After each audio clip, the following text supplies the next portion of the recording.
Mr. Chairman, and let me add my voice to all of my colleagues that thank you for your service. I think while we all say it, it probably should go without saying it, but nevertheless, we really do appreciate that.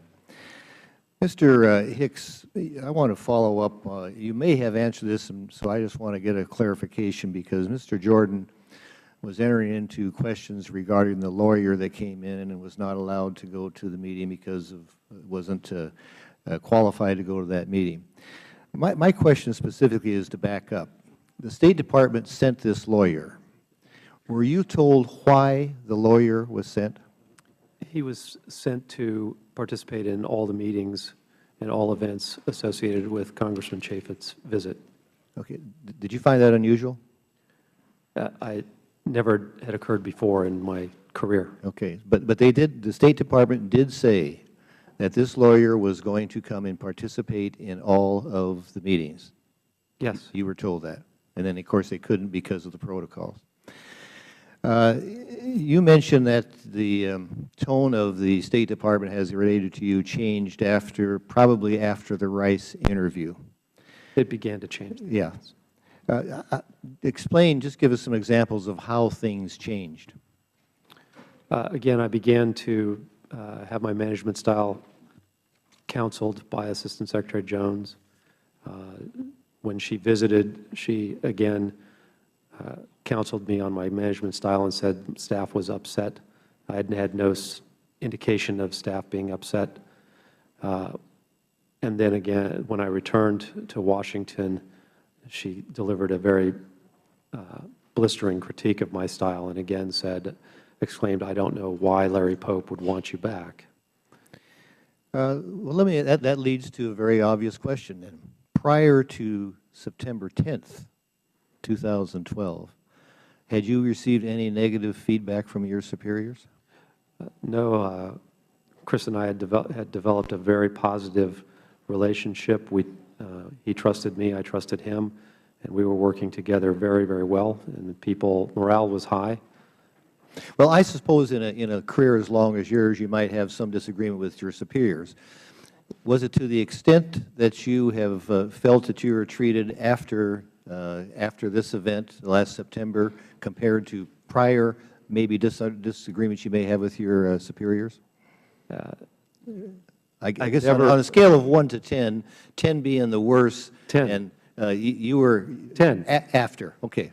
All right. I guess that's what I would like to wanted to follow up on. You mentioned that you feel in the job you have, it's really a demotion from the qualifications that you have had in your career in the service. Have you talked to any of your colleagues or any senior leaders within the State Department regarding this, and if so, what was those conversations all about?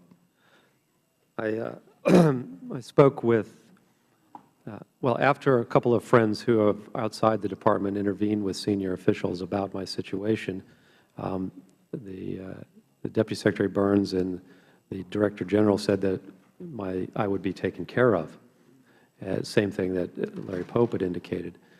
And so I met with the Principal Deputy Assistant Secretary for Human Resources, Hans Clem, and I talked to him about what options might be available to me. And basically the answer was I would have to go through the formal, normal bidding process for assignments and persuade someone that I should be hired.